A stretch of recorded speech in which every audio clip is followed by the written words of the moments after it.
के रोज़ सुनाते सी कि उत्थे ही यमुना नदी के किनारे बैठ के गुरु गोबिंद सिंह जी अपनी भी बाणी उच्चारण करते सी, क्योंकि गुरु गोबिंद सिंह जी जो भी बाणी है आप जो रोज़ पाठ करते हैं उत्थे ही उच्चारण की है उन्होंने पाउंटा साहिब विच। 3 साल लगातार गुरु गोबिंद सिंह जी पाउंटा साहिब विच रहे। उत्थे फिर रोज़ बाणी उच्चारण होंदी सी, जिहड़े लिखारी कवि से वो नाल लिखते रहंदे सी। इसमें पहली बाणी है जाप साहब जो आप रोज़ नितनेम विच पढ़ते हैं। उस तो बाद अकाल उस्तत है जिस दे विचों असीं सवैये दा पाठ रोज़ करते हैं। उस तो अगे चंडी दी वार जो खास सारी दुनिया विच सब तो पहला अरदास होंदी है सारी दुनिया विच, वो अरदास इहदे विचों ही शुरू होंदी है। प्रथम भगवती सिमर के गुरु नानक लई ध्याए। गुरु गोबिंद सिंह चंडी दी वार दी पहली पौड़ी जो है प्रथम भगवती सिमर के गुरु नानक लई ध्याए, ये सारी दुनिया विच अरदास इहदे विचों ही शुरू होंदी है। फिर उस तो बाद विचित्र नाटक है जिस दे विच गुरु गोबिंद सिंह ने अपनी आत्म कथा खुद आप उच्चारण करके लिखवाई। ਉਹਦੇ ਵਿੱਚ ਪਿਛਲੇ जन्म का उन्हों का तप स्थान हेमकुंड है, ਉਹਦੀ जानकारी इस दे विचों ही सानू प्राप्त हुई है, क्योंकि गुरु गोबिंद सिंह ने उच्चारण किया अब मैं अपनी कथा बखानो तप साधत जहे बिद मोहे आनो हेमकुंड पर्वत है जहाँ सपत श्रृंग शोभित है तहाँ सपत श्रृंग तह नाम कहावा पंड राज जोग कमावा तह हम अधिक तपस्या साधी महाकाल काल का आराधी एह बिद कर तपस्या भयो दो ते एक रूप हो गए। ये उत्थे उच्चारण किया। ਇਹਦੇ ਵਿੱਚ ਉਹਨਾਂ ਨੇ ਨਾਲ ਫਿਰ ਇਹ ਤੇ ਪਿਛਲੇ ਜਨਮ ਦਾ ਉਹਨਾਂ ਦਾ, ਔਰ ਦੂਸਰਾ ਇੱਧਰ ਉਹਨਾਂ ਦੇ ਮਾਤਾ ਪਿਤਾ ਮਾਤਾ ਗੁਜਰੀ ਜੀ ਔਰ ਗੁਰੂ ਤੇਗ ਬਹਾਦਰ ਜੀ ਬਾਬਾ ਬਕਾਲਾ ਦੇ ਵਿੱਚ ਭਗਤੀ ਕਰ ਰਹੇ ਸੀ। 26 ਸਾਲ ਉਹਨਾਂ ਨੇ ਭਗਤੀ ਕੀਤੀ। ਉਹਨਾਂ ਦੀ ਭਗਤੀ ਤੋਂ ਖੁਸ਼ ਹੋ ਕੇ ਗੁਰੂ ਗੋਬਿੰਦ ਸਿੰਘ ਜੀ ਨੂੰ ਵਾਹਿਗੁਰੂ ਨੇ ਉਹਨਾਂ ਦੇ ਘਰ ਜਨਮ ਲੈਣ ਵਾਸਤੇ ਭੇਜਿਆ। ਉਹ ਆਪ ਉਚਾਰਨ ਕੀਤਾ ਹੈ ਚਿੱਤਰ ਨਾਟਕ ਵਿੱਚ ਤਾਤ ਮਾਤ ਮੁਰ ਅਲਖ ਅਰਾਦਾ ਬਹੁਬਿਦ ਜੋਗ ਸਾਧਨਾ ਸਾਦਾ ਤਿੰਨ ਜੋ ਕਰੀਏ ਲਖ ਕੀ ਸੇਵਾ ਤਾਂ ਤੇ ਭੈ ਪ੍ਰਸੰਨ ਗੁਰਦੇਵਾ। ਜੋ ਉਹਨਾਂ ਨੇ ਭਗਤੀ ਕੀਤੀ ਉਹਨਾਂ ਦੀ ਭਗਤੀ ਤੋਂ ਖੁਸ਼ ਹੋ ਕੇ ਵਾਹਿਗੁਰੂ ਨੇ ਮੈਨੂੰ ਹੁਕਮ ਕੀਤਾ ਉਹਨਾਂ ਦੇ ਘਰ ਜਨਮ ਲੈਣ ਵਾਸਤੇ। ਹਾਲਾਂ ਮੇਰੀ ਇੱਛਾ ਨਹੀਂ ਸੀ ਸੰਸਾਰ ਵਿੱਚ ਆਉਣ ਦੀ, ਚਿਤਨਾ ਭਇਓ ਹਮਰੋ ਆਵਨ ਕਹਿ ਚੁਭੀ ਰਹੀ ਸੁਰਤ ਪ੍ਰਭੂ ਚਰਨ में ज्यों त्यों प्रभ हमको समझायो इम कह के ये लोग पठायो। गुरु गोबिंद सिंह कहते मैनू अकाल पुरख ने इस तरह कह के संसार में भेजा कि मैं तेनों अपना पुत्र बना के भेज रहा तो तू जाके पंथ की साधना भी करनी है और लोगों को सही रास्ता भी दिखाना है। मैं अपना सुत तोहे निवाजा पंथ प्रचार करवे को साजा जहाँ तहाँ तय धर्म चलाए बुद्ध करन ते लोक हटाए। ये सारा इस दे विच विचित्र नाटक दे अंदर।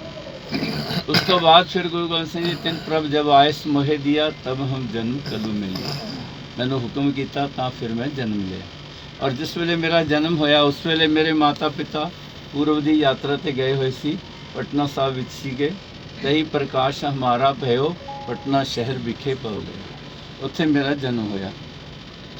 उस तो बाद गुरु गोबिंद सिंह जी ने जो भी उन्होंने जीवन में घटनावां हुई हैं सारिया विचित्र नाटक के उन्होंने दर्ज की है। उन्होंने लड़ाइयाँ हुई, गुरु तेग बहादुर जी की शहीदी हुई, होर जो भी है उसकी सारी जानकारी सानू ये प्राप्त होंगी है। उस तो बाद उन्होंने बाणियाँ है अकाल विचित्र नाटक तो बाद ज्ञान प्रबोध नाम माला शस्त्र माला स्त्री चरित्र 24 अवतार। 24 अवतारों के उन्होंने जो पिछले अवतार हुए है राम अवतार कृष्ण अवतार बुद्ध अवतार दत्तात्रेय अवतार इस तरह जोड़े अवतार हो चुके हैं उन्होंने जानकारी है। और एक अवतार अगे होने वाला है कल्की अवतार जो संबल दे विच होएगा। भल भाग पया हर संबल के हरजू हरमंदर आवेंगे जो यूपी के अंदर है वो होने वाला है। उसकी जानकारी पूरी है। वो नकली गुरुओं के सारे कारनामे दर्ज किए हुए हैं। कल्की अवतार के अंदर जो नकली गुरु कर रहे हैं हुण भी जो आप सुन रहे हैं वो सारा इस दे विच पहले तो ही दर्ज है। और अगे भी की करने वाले है उन्हों का पापां का घड़ा भरने वाले है। फिर उस तो बाद जो कल्की अवतार आके पापियों को सोच के फिर सतयुग शुरू हो जाएगा। सतयुग आयो मन सुख पायो इस दे विच दर्ज है सारा कल्की अवतार के अंदर। उस तो बाद फिर गुरु गोबिंद सिंह जी पौंटा साहब तो फिर आनंदपुर साहब आए चमकौर साहब लखी जंगल माछीवाड़ा मुक्तसर होके फिर आए दीना कांगड़। उत्थे फिर उन्होंने जफरनामा आप अपने हथों के नाल लिखा। ये सारा ग्रंथ उन्होंने लिखारियां ने लिखा है लेकिन जफरनामा उन्होंने आप फारसी दे विच आप लिखा। सारा 46 पेज का जफरनामा है ये उन्होंने हथ का लिखा। दी 2 कापियां तैयार करवाइया सी उन्होंने, एक औरंगजेब नूं भेज दी और एक इस ग्रंथ उस तरह ही दर्ज की गई है। क्योंकि औरंगजेब नूं ये समझाया है ਇਸਲਾਮ ਧਰਮ ਦੇ ਵਿੱਚ ਕੀ ਹੁੰਦਾ ਤੇ ਤੁਸੀਂ ਕੀ ਕਰ ਰਹੇ ਹੋ। ਔਰ ਫਿਰ ਨਾਲ ਬੱਚਿਆਂ ਨੂੰ ਤੁਹਾਡੇ ਲੋਕਾਂ ਨੇ ਸ਼ਹੀਦ ਕੀਤਾ। ਇੱਕ ਖਾਸ ਗੱਲ ਹੈ, ਲੋਕਾਂ ਨੂੰ ਹਲੇ ਇਸ ਚੀਜ਼ ਦਾ ਪਤਾ ਨਹੀਂ ਹੈ ਕਿ ਛੋਟੇ ਸਾਹਿਬਜ਼ਾਦਿਆਂ ਨੂੰ ਜੋ ਸ਼ਹੀਦ ਕੀਤਾ ਗਿਆ ਉਸ ਦੀ ਜਾਣਕਾਰੀ ਔਰੰਗਜ਼ੇਬ ਨੂੰ ਨਹੀਂ ਸੀ, ਕਿਉਂਕਿ ਵਜ਼ੀਦ ਖਾਨ ਨੇ ਉਧਰ ਦਾ ਉਧਰ ਕਰਕੇ, ਔਰੰਗਜ਼ੇਬ ਦੂਰ ਸੀ ਇਸ ਕਰਕੇ ਪਤਾ ਨਹੀਂ ਲੱਗਿਆ। ਇਹਦੇ ਵਿੱਚ ਪੜ੍ਹਨ ਤੋਂ ਬਾਅਦ ਔਰੰਗਜ਼ੇਬ ਨੂੰ ਪਤਾ ਲੱਗਿਆ ਕਿ ਸਾਡੇ ਲੋਕਾਂ ਨੇ ਬਹੁਤ ਵੱਡੀ ਗਲਤੀ ਕੀਤੀ ਹੈ ਜੋ ਬੱਚਿਆਂ ਨੂੰ ਸ਼ਹੀਦ ਕੀਤਾ। ਬਹੁਤ ਪਛਤਾਇਆ ਔਰੰਗਜ਼ੇਬ ਇਸ ਨੂੰ ਪੜ੍ਹ ਕੇ ਛੋਟੇ ਸਾਹਿਬਜ਼ਾਦਿਆਂ ਦੇ ਬਾਰੇ ਵਿੱਚ। ਫਿਰ ਉਸ ਤੋਂ ਬਾਅਦ ਉਹ ਪਛਤਾਤਾਪ ਦੇ ਵਿੱਚ ਦੁਨੀਆ ਤੋਂ ਚਲਾ ਗਿਆ। ਉਸ ਤੋਂ ਬਾਅਦ ਫਿਰ ਭਾਈ ਦਇਆ ਸਿੰਘ ਧਰਮ ਸਿੰਘ ਜੀ ਵਾਪਸ ਗਏ। ਉਹਨਾਂ ਦੇ ਜਾਣ ਤੋਂ ਬਾਅਦ ਫਿਰ ਗੁਰੂ ਗੋਬਿੰਦ ਸਿੰਘ ਜੀ ਦਮਦਮਾ ਸਾਹਿਬ ਤੋਂ ਗੁਰੂ ਗ੍ਰੰਥ ਸਾਹਿਬ ਜੀ ਦੇ ਇੱਕ ਸਰੂਪ ਜਿਹੜੇ ਆਪ ਉਹਨਾਂ ਲਿਖਵਾਏ ਭਾਈ ਮਨੀ ਸਿੰਘ ਕੋਲੋਂ, ਉਹ ਸਰੂਪ ਨਾਲ ਲੈ ਕੇ ਸੰਗਤਾਂ ਨੂੰ ਨਾਲ ਲੈ ਕੇ ਫਿਰ ਹਜੂਰ ਸਾਹਿਬ ਵਿੱਚ ਆ ਕੇ ਉਹਨਾਂ ਨੇ ਦੇਹਧਾਰੀ ਗੁਰੂ ਦੀ ਪਰੰਪਰਾ ਨੂੰ ਖਤਮ ਕਰਕੇ ਗੁਰੂ ਗ੍ਰੰਥ ਸਾਹਿਬ ਨੂੰ ਗੱਦੀ ਦਿੱਤੀ ਔਰ ਸਾਨੂੰ ਹੁਕਮ ਕੀਤਾ, ਸਭ ਸਿੱਖਾਂ ਕੋ ਹੁਕਮ ਹੈ ਗੁਰੂ ਮਾਨੋ। ਉਹਦਾ ਕਾਰਨ ਵੀ ਸੀ ਕਿ ਉਹਨਾਂ ਨੂੰ ਪਤਾ ਸੀ ਅੱਗੇ ਦੇਹਧਾਰੀ ਗੁਰੂ ਜੋ ਹੈ ਇਸ ਚੀਜ਼ ਨੂੰ ਸੰਭਾਲ ਨਹੀਂ ਸਕਣਗੇ, ਇਸ ਕਰਕੇ ਉਹ ਜੋਤ ਜੋ ਗੁਰੂ ਨਾਨਕ ਵੱਲੋਂ ਆਈ ਹੋਈ ਸੀ ਉਹ ਜੋਤ ਗੁਰੂ ਗ੍ਰੰਥ ਸਾਹਿਬ ਵਿੱਚ ਉਹਨਾਂ ਨੇ ਸਥਾਪਨ ਕਰ ਦਿੱਤੀ। ਔਰ ਉਸ ਤੋਂ ਬਾਅਦ ਉਹਨਾਂ ਦੇ ਸਾਹਮਣੇ ਇੱਕ ਐਸੀ ਘਟਨਾ ਹੋਈ ਸੀ ਕਿ ਜਿਸ ਵੇਲੇ ਗੁਰੂ ਹਰਕ੍ਰਿਸ਼ਨ ਜੀ 8ਵੇਂ ਪਾਤਸ਼ਾਹ ਜੋਤੀ ਜੋਤ ਸਮਾ ਰਹੇ ਸੀ ਤਾਂ ਉਹਨਾਂ ਤੋਂ ਸੰਗਤਾਂ ਨੇ ਪੁੱਛਿਆ ਵੀ ਅਸੀਂ ਹੁਣ ਕਿੱਥੇ ਜਾਈਏ।